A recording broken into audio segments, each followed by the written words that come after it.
Hola, muy buenos días. Buenos días, ¿cómo están?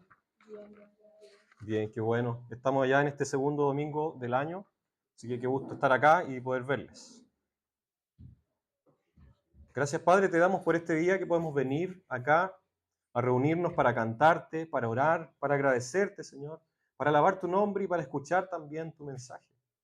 Ayúdanos en este momento, Señor, que tu Espíritu Santo pueda estar aquí en medio de nosotros para abrir nuestro corazón, para darnos entendimiento, para poner atención y escuchar esta palabra que viene de ti en Tito, para que podamos aplicarla, podamos entender, podamos ser desafiados, podamos ser animados y podamos conocerte cada vez más, Señor.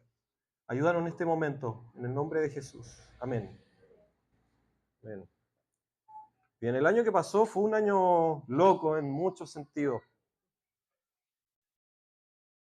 El año pasado el Centro de Estudios Públicos hizo una encuesta, un estudio en Chile, sobre la confianza en las instituciones de Chile, diferentes tipos de instituciones. Y mostró lo preocupante que cada vez hay menos confianza en las instituciones chilenas, de todo tipo. La institución que salió mejor parada, o con mejor confianza al menos, por parte de los chilenos, es la PDI, la Policía de Investigaciones, cuenta con el 59% de confianza. 59% de los chilenos confían en la PDI. Es el mejor porcentaje, la mejor institución que salió en este estudio. Le siguen después las universidades con un 57% de chilenos que confían en las universidades. Y en tercer lugar, Carabineros. 57% también de los chilenos confía en Carabineros. En cuanto al gobierno, cada vez más bajo, se viene viendo ya desde los 90. 19% nomás de los chilenos confían en el gobierno actual.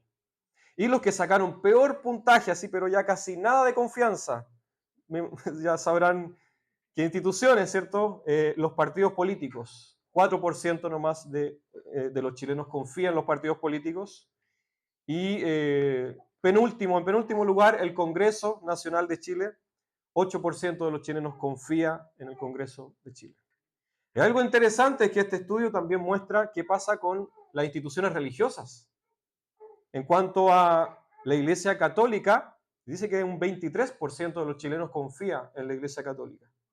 ¿Y la Iglesia Evangélica? Nosotros, un 21% de los chilenos confía en la Iglesia Evangélica. Y esto es algo que va declinando cada año, es menos estos porcentajes, ¿cierto? En cuanto a figuras religiosas, por ejemplo, los sacerdotes católicos, solo un 12% de la población confía en los sacerdotes católicos y un 15% de la población chilena confía en los pastores evangélicos.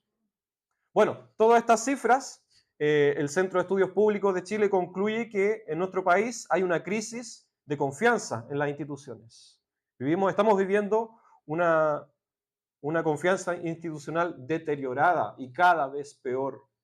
Incluso las cifras nos muestran que la confianza entre las personas también ha disminuido considerablemente, cada vez más. Ya nadie confía en nadie. Y bueno, estamos acá en esta serie de, si puedes pasar a la siguiente, esa mismo. Estamos en esta serie de la carta a Tito. Comenzamos el domingo pasado con esta serie de verano donde hemos estado y vamos a estar estudiando la carta, la epístola del apóstol Pablo a Tito. Si ya el domingo pasado vimos algo introductorio, algo breve, vamos a seguir hoy día estudiando. Estamos en el capítulo 1 de Tito, para que lo tengan ahí abierto. Esta carta fue escrita por el apóstol Pablo a Tito, más o menos en la década de los 60 después de Cristo. Para recordar brevemente nomás, Tito fue alguien que se convirtió a la fe cristiana a causa de la misión y la predicación del apóstol Pablo. Es un hijo en la fe, un hijo espiritual del apóstol Pablo. Y pasa a ser un ayudante, pasa a ser un misionero importante, fiel, que está en todas con Pablo y que le sirve fielmente a la iglesia. Por eso Pablo en esta epístola lo instruye a Tito, lo manda a la iglesia de Creta, a la isla de Creta, que está en el mar Mediterráneo, cerca de Grecia, y lo manda ahí para organizar la iglesia que estaba ahí en Creta, una iglesia naciente, una iglesia que estaba hace poquito, Creta es una isla grande con varias ciudades y en varias ciudades habían pequeños grupitos de cristianos que necesitaban ser organizados porque estaban recién partiendo. Entonces le manda esta carta el apóstol Pablo a Tito para indicarle cómo organizar la iglesia que estaba ahí. Y algo, un desafío que había en Creta es que la ciudad de Creta, perdón, la isla de Creta, que tiene varias ciudades, estaba rodeada por una cultura deshonesta, una cultura de la pillería, una cultura del constante aprovechamiento. Era parte de la cultura de los cretenses. Y esto que digo no es un secreto, sino que era muy conocido en la antigüedad. Se usaba el concepto cretismo o cretenciar. En la antigüedad era muy conocido y se usaba mucho este concepto para indicar cuando alguien era chanta, como decimos hoy día, se le dice que alguien que cretencia, alguien que anda con la pillería, ¿cierto? Se conocían los cretenses por ser chantas, básicamente. El cretismo era la acción de engañar, estafar, cretenciar también, lo mismo se decía. Por eso que el apóstol Pablo aquí en el primer capítulo de la carta, si lo ven ahí, el versículo 12, el apóstol Pablo cita a un autor de Creta, le llama profeta, pero era un filósofo cretense, que era Epiménides, un filósofo del siglo VI a.C.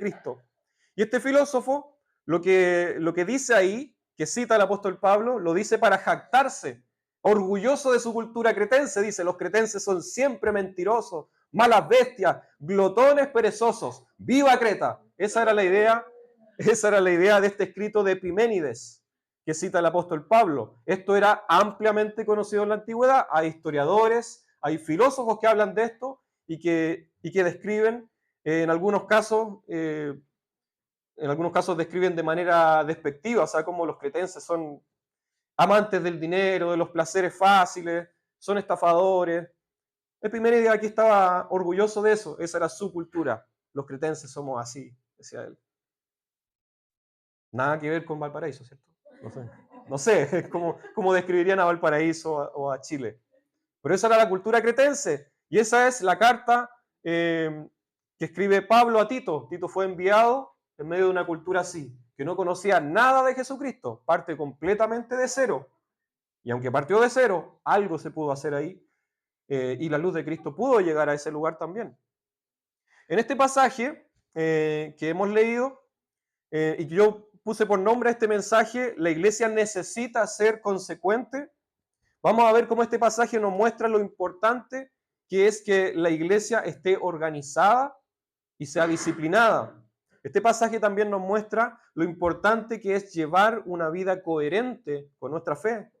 Y también este pasaje nos muestra, por último, lo importante que es cuidar la sana doctrina en la iglesia. Vamos con lo primero. Este pasaje nos muestra lo importante que es tener una iglesia organizada y disciplinada. Mira ahí el versículo 5, estamos en Tito capítulo 1.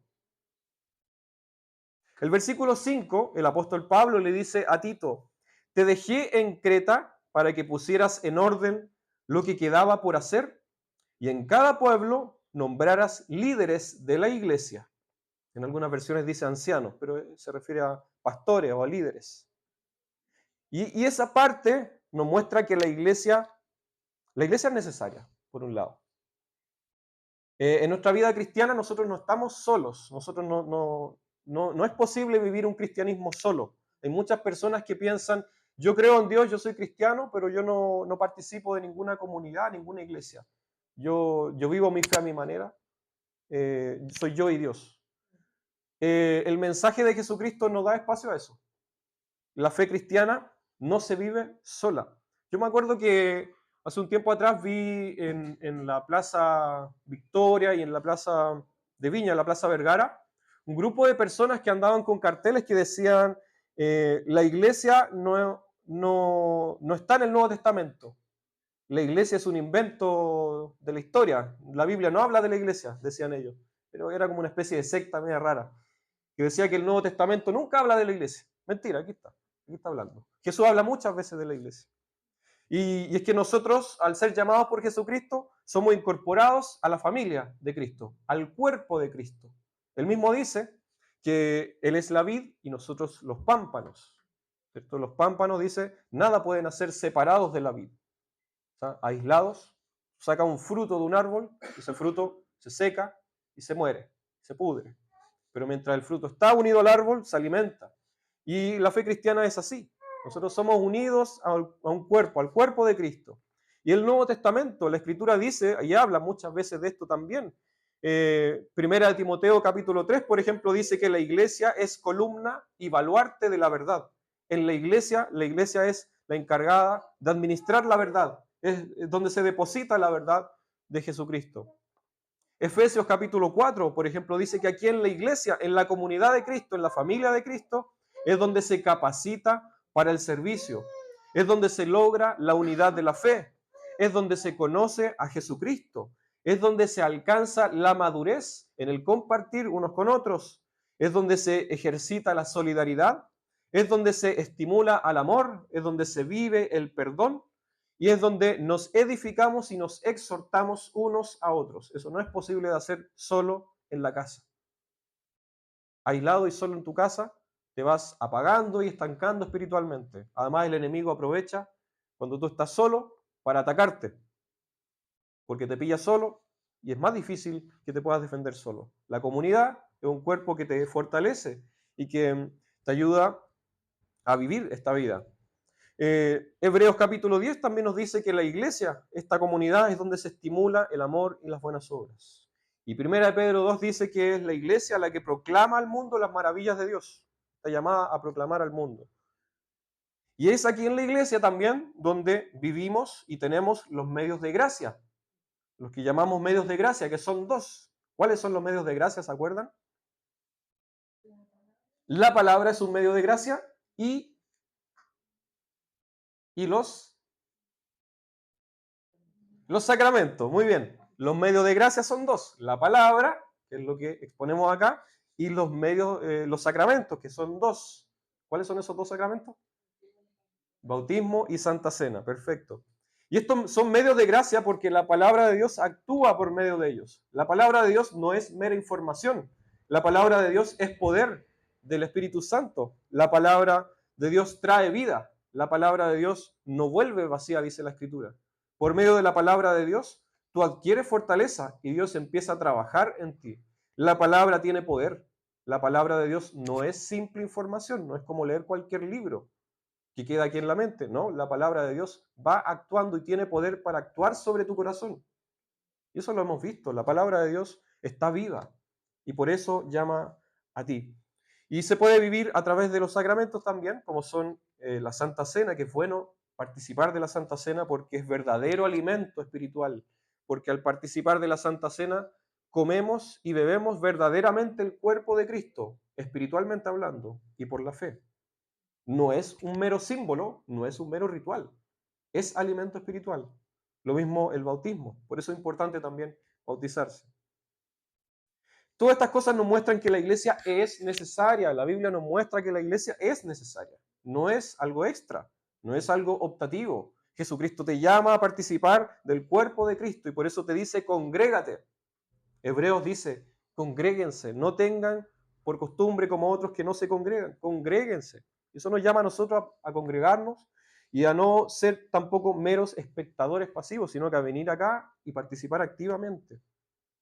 Ahí en esta epístola, capítulo 1, versículo 5, también el apóstol Pablo le dice a Tito, te dejé ahí para que nombraras líderes de la iglesia, o ancianos, dice otras versiones. Se refiere a pastores, ya por la palabra que usa en griego, se refiere a pastores, que designara en cada pequeño pueblo, pequeña comunidad de Creta, pastores a cargo de la iglesia. ¿Sí? Y los pastores tienen, de acuerdo al Nuevo Testamento, tienen como rol enseñar, administrar los sacramentos y ejercer la disciplina.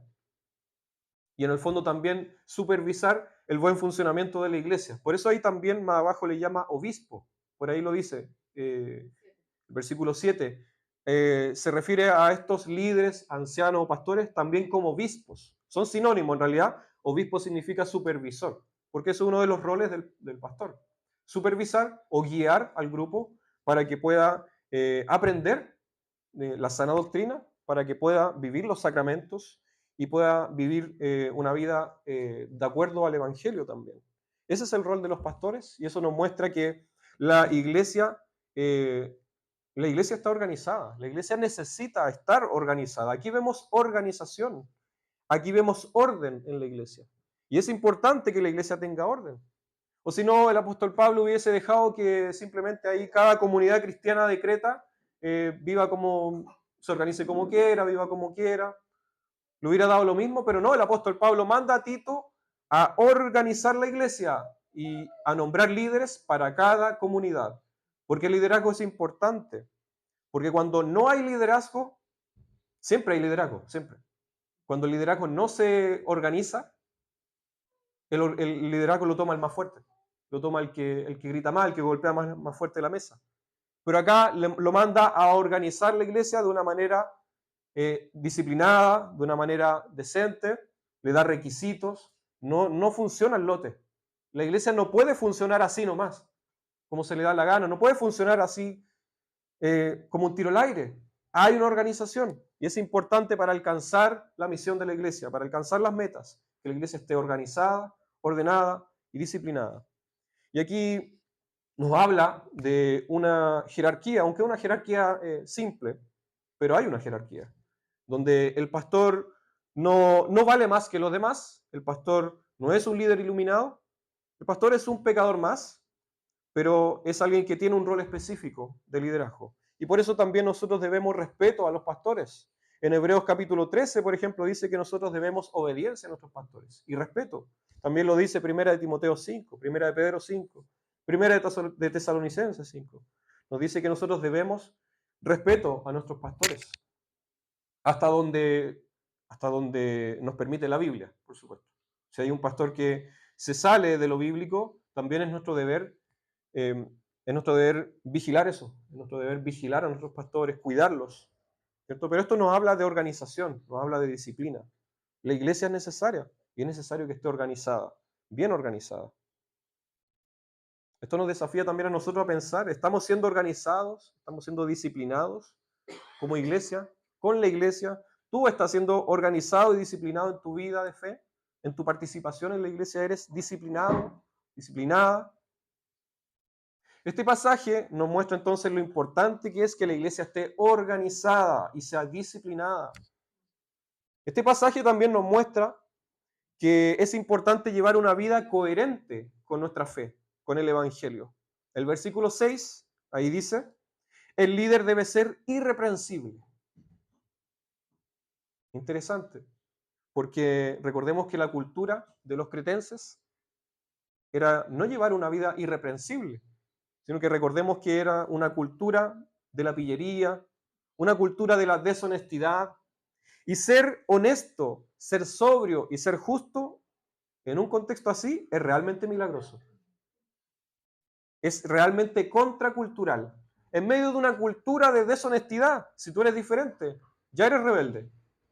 El Evangelio tiene eso, una ética contracultural. En toda época. Era contracultural en el siglo I en Creta, es contracultural hoy día, siglo XXI, en Valparaíso, en Chile.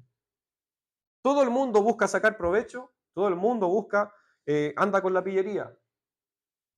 Si tú no andas de esa manera y eres honesto, ya te empiezan a ver raro. Ya es contracultural. Por eso aquí el versículo 6 dice, el líder debe ser irreprensible. Es importante. Es importante, han pasado tantas cosas, tantos escándalos en la iglesia, tantos escándalos de pastores, que es penoso. La gente ya no confía en la iglesia, no confía en los pastores. Por eso es demasiado importante que el líder sea irreprensible. Y esto no es solamente para los pastores, porque como dice en otras partes de la Escritura, el pastor es el que debe dar el ejemplo. No es que esto sea solamente para pastores. Quizás tú estás pensando ahí, bueno, pero esto lo dice para el pastor. Yo no. El pastor tiene que ser irreprensible, yo no. No, lo que pasa es que tiene que partir del pastor y de ahí para abajo. El pastor es el primero que debe dar el ejemplo, pero nosotros debemos seguir ese ejemplo. Debe ser irreprensible, por lo tanto nosotros también tenemos que ser irreprensibles. ¿Y en qué sentido? Ahí nos habla de ser irreprensibles por una parte en la vida familiar. El versículo 6, dice ahí, que debe ser de una sola mujer. Nos habla de fidelidad matrimonial. Y vivimos en una cultura donde se ve harta infidelidad, ¿cierto? La música habla de infidelidad. Me acordé de reggaetón, bachata. Hablan harto de infidelidad. Las novelas, las películas, está lleno de infidelidad. Vivimos en una cultura donde se normaliza la infidelidad, las aventuras, las propuestas indecentes, como dice Romeo Santos. Aquí te dice que tienes que ser irreprensible, tienes que ser fiel a tu esposo o a tu esposa. Aquí también habla de que sus hijos deben ser creyentes, el versículo 6. ¿Por qué dice eso? Porque es importante que tú seas líder espiritual también en tu casa. El pastor tiene que pastorear a la iglesia, pero también tiene que ser coherente de pastorear su casa. De hecho, es primero la casa y de ahí para afuera. No puede ser que la casa esté toda desordenada y que acá pretenda ordenar. Y eso vale para también todos nosotros, especialmente si tú estás casado, si tú eres padre, si tú eres varón, es tu deber principal es ser líder espiritual de tu casa, es ser sacerdote de tu hogar. La Biblia, el Nuevo Testamento es enfática en eso. Si tú eres hombre, como hombre, es tu rol ser líder espiritual de tu casa. Ahora, si en tu casa no está presente el padre, o eres soltero, soltera, es tu rol como madre ser líder espiritual de tu casa. O si tú eres el único cristiano o la única cristiana de tu hogar, y eres hijo, eres hermano, eres tío, tía, abuela, abuelo, es tu rol también intentar de que los de tu casa también conozcan a Jesucristo. Porque el llamado de Cristo no es individual, es también familiar, es comunitario. Por eso el apóstol dice en otra parte, cree y serás salvo tú y los de tu casa. Por eso que en otra parte también hay otro personaje que dice, yo y mi casa serviremos al Señor. ¿Cierto? ¿Quién dice eso? Josué, muy bien. Y eso también tiene que ser para nosotros. Tienes que procurar que los de tu casa también sirvan al Señor, que en tu casa también se ore, que en tu casa también se cante y se enseñe el Evangelio a los niños y a todos. Y que en tu casa ojalá puedan tener tiempo de devocional, tiempo de culto en familia. Eso es muy sano y es muy recomendable. Prográmate, aunque sea una vez a la semana, cada o semana de por medio, que en tu casa puedan tener un pequeño momento de oración, de culto, de canto, de reflexión en la palabra. Eso es importante. Y es tu rol como padre procurar que eso se haga. Si no hay un padre, es tu rol como madre hacerlo. ¿Cierto? Tenemos ahí una responsabilidad de que nuestra casa también sirva al Señor. Y también dice ahí el versículo 6, que ojalá sus hijos no sean desobedientes. ¿Por qué dice eso? Porque cuando los hijos son desobedientes, por regla general, en general, no siempre, pero en general, eso es un indicador de que hay una negligencia parental ahí. Cuando los padres están ausentes y dejan a los niños ser, los niños se vuelven desordenados, desobedientes, indisciplinados. Pero cuando hay un padre, una madre presente que está ahí enseñando, educando, que está ahí, eh, que ejerce verdaderamente la paternidad, la maternidad responsable, esos niños en general son niños que no son desobedientes. Más allá de lo normal, digo, es normal, los niños igual a veces son desordenados, pero no son terribles. Y eso se ve en el colegio. Yo como profesor, uno como profesor eh, puede ver reflejada la familia en el comportamiento de un niño. Es muy notorio cuando la familia está ausente y solamente le pasan un teléfono al niño para que haga lo que quiera. Ese niño es una pesadilla en el colegio. Siempre es así. Siempre. ¿O no, profes? Pero en cambio da gusto cuando los niños son ordenaditos, son amorosos, son simpáticos, son sanos, comparten, juegan. Uno cuando entrevista al apoderado se nota que hay un apoderado presente, un apoderado preocupado, responsable. Y eso tiene un efecto. Eso no es casualidad, no es azaroso. Los niños no salen desordenados porque sí. Es tu deber disciplinar a tus hijos. Todo esto es contracultural también. Y el versículo 7 habla que también el líder debe ser irreprensible en su relación con otros. Y esto también vale para nosotros. ¿Por qué? Dice ahí que este líder, y nosotros, dice, no debe ser arrogante, ni iracundo, ojo ahí con tu carácter, ni borracho, ojo ahí con el vicio, ni violento, ojo ahí con el problemas de ira, ni codicioso de ganancias malavidas.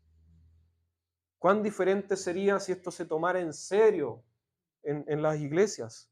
¿Cuántas veces hemos conocido casos vergonzosos de pastores que son codiciosos de ganancias malavidas, que tienen un montón de propiedades, que viven de lujo a costa de su iglesia? Pastores que viven con tremendos autos, con tremendas casas, de lujo, con relojes, con tremendos celulares, computadores, que son arrogantes. Pero al contrario, aquí dice, tiene que ser por el contrario, hospitalario, amigo del bien, sensato, justo, santo y disciplinado. Esto es realmente contracultural. Vivimos en una cultura donde ni siquiera los líderes son así. Ni siquiera quienes gobiernan nuestro país son, como describe acá, disciplinados. Muchas veces vemos que nuestros líderes son borrachos, son violentos, son arrogantes, son codiciosos de ganancias malavidas. Me refiero a los líderes de líderes políticos. ¿Y qué pasa con los líderes de la iglesia? A veces también son así. Y eso es una vergüenza. Eso no puede ser así. La iglesia necesita ser consecuente. Nuestro testimonio necesita ser real. Necesita ser coherente. Necesitamos llevar una vida coherente si queremos impactar al mundo, si queremos realmente hablar de la luz del mundo, si queremos que nos crean. Nuestro testimonio tiene que ser coherente. Quiero dejarle acá una pequeña muestra. Quiero dejarle acá una muestra de un escrito del siglo II que describe cómo era la iglesia en el siglo II, en el Imperio Romano, cuando la iglesia era perseguida, el cristianismo era considerado ilegal. Epístola a Diogneto dice así sobre los cristianos: viven en ciudades griegas y bárbaras, según les cupo en suerte. Siguen las costumbres de los habitantes del país, tanto en el vestir como en todo su estilo de vida. Y sin embargo, dan muestras de un tenor de vida admirable y a juicio de todos increíble. Habitan en su propia patria, pero como forasteros. Toman parte en todo como ciudadanos, pero lo soportan todo como extranjeros. Toda tierra extraña es patria para ellos, pero están en toda patria como en tierra extraña. Igual que todos, se casan y engendran hijos, pero no se deshacen de los hijos que conciben. Tienen la mesa en común, pero no el lecho. Viven en la carne, pero no según la carne. Viven en la tierra, pero su ciudadanía está en el cielo. Obedecen las leyes establecidas y con su modo de vivir superan estas leyes. Aman a todos y todos los persiguen. Se los condena sin conocerlos. Se les da muerte y con ello reciben la vida. Son pobres y enriquecen a muchos. Carecen de todo y abundan en todo. Sufren la deshonra y ello les sirve de gloria. Son maldecidos y bendicen. Son tratados con crueldad y ellos a cambio devuelven honor. Hacen el bien y son castigados como malhechores. Y al ser castigados a muerte, se alegran como si se les diera la vida. ¡Qué tremendo! Ese es el testimonio que dejó la iglesia en el siglo II, al menos, en el Imperio Romano. ¡Qué maravilla! Esto sí que es contracultural, como dije, en esa época, ahora y en toda época. Es tremendo. Esto no pasa desapercibido. Los cristianos no pasaron desapercibidos y cambiaron al Imperio Romano. Cambiaron y transformaron de tal manera la sociedad que no pasaron piola. Este es el testimonio al que somos llamados nosotros. La iglesia necesita ser coherente. Y esto es efecto del Evangelio. Y nada más que del Evangelio. Esto no brota de la naturaleza humana, ni de la sabiduría propia. Esto es efecto del Evangelio. Tito capítulo 1, versículo 1 dice ahí que esto es la verdad que conduce a la devoción. Es la verdad la que lleva a un cambio de vida. Dice ahí Tito capítulo 2, versículo 14, que Cristo se entregó por nosotros para rescatarnos de toda maldad y purificar para sí un pueblo elegido, dedicado a hacer el bien. No dice que rescató a este pueblo porque hace el bien, sino que lo rescató para hacer el bien. Y ese es el llamado que tú tienes. Cristo te sacó de las tinieblas y te llama a su luz para ahora servirle y hacer el bien. No porque tú seas mejor, sino que ahora para que tú le sirvas. Por eso hay que recordar lo que también nos dice Tito en el capítulo 3, el apóstol Pablo a Tito. Dice que Él nos salvó no por nuestras obras de justicia, sino por su misericordia. No es porque haya algo en ti, sino que el motivo de la salvación está en la misericordia de Dios, no en ti. Por lo tanto, somos llamados para dedicarnos a hacer el bien, por amor a Jesús, para agradar a Jesús y para imitar a Jesús, para la gloria de Cristo. ¿Estamos siendo coherentes con nuestra fe? Todo esto nos desafía enormemente. ¿Estás siendo coherente con tu fe? O quizás tú estás pensando, bueno, porque yo soy pecador.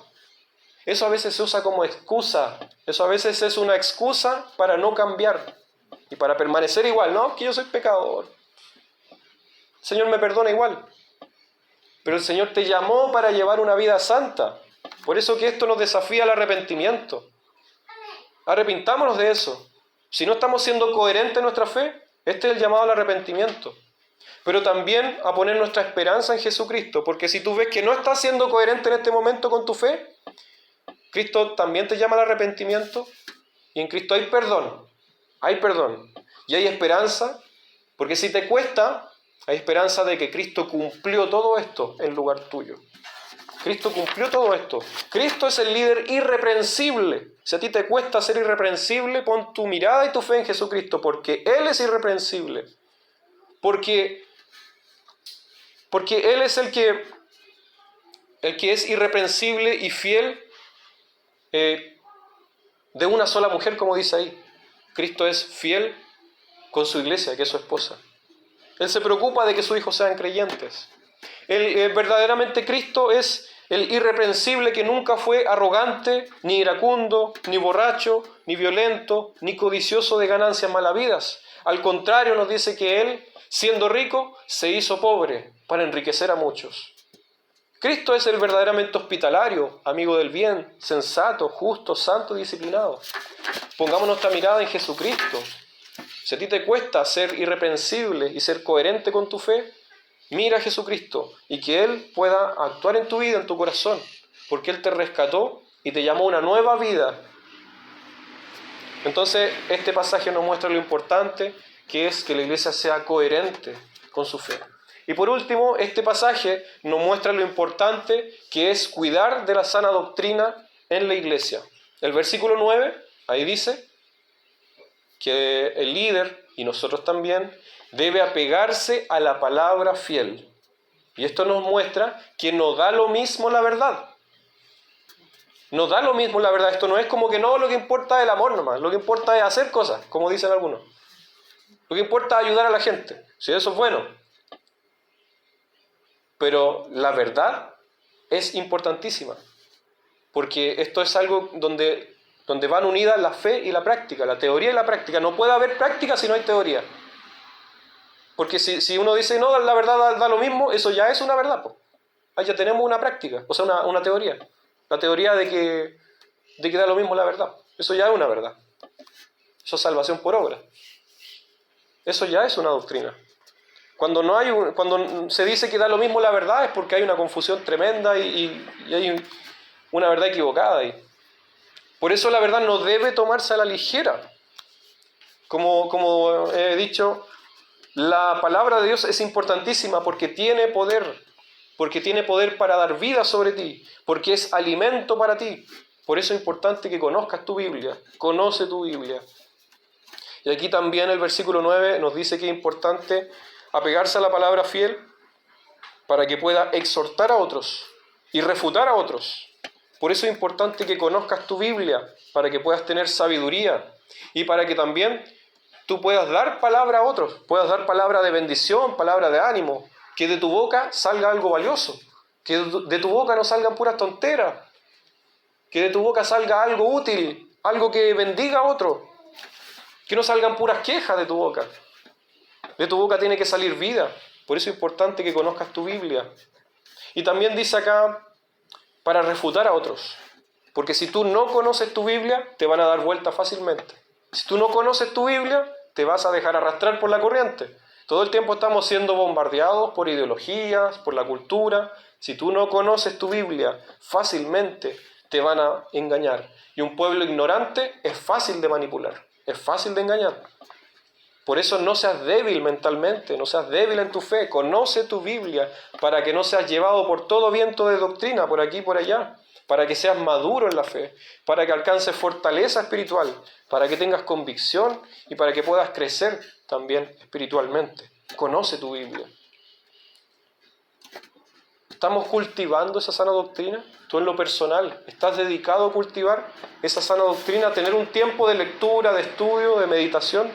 Tenlo, si no lo tienes. Tienes que cultivar la sana doctrina con integridad y con seriedad, como le dice Pablo a Tito. Le dice en el capítulo 2, predica la sana doctrina con seriedad, con integridad, le dice. Esto no es algo que se deba tomar a la ligera. Tenemos que ser serios en esto. Tenemos que estudiar la Biblia en serio. No basta con picotear un versículo por aquí y por allá. Dedícate a leerla en serio. Eso no es leer la Biblia.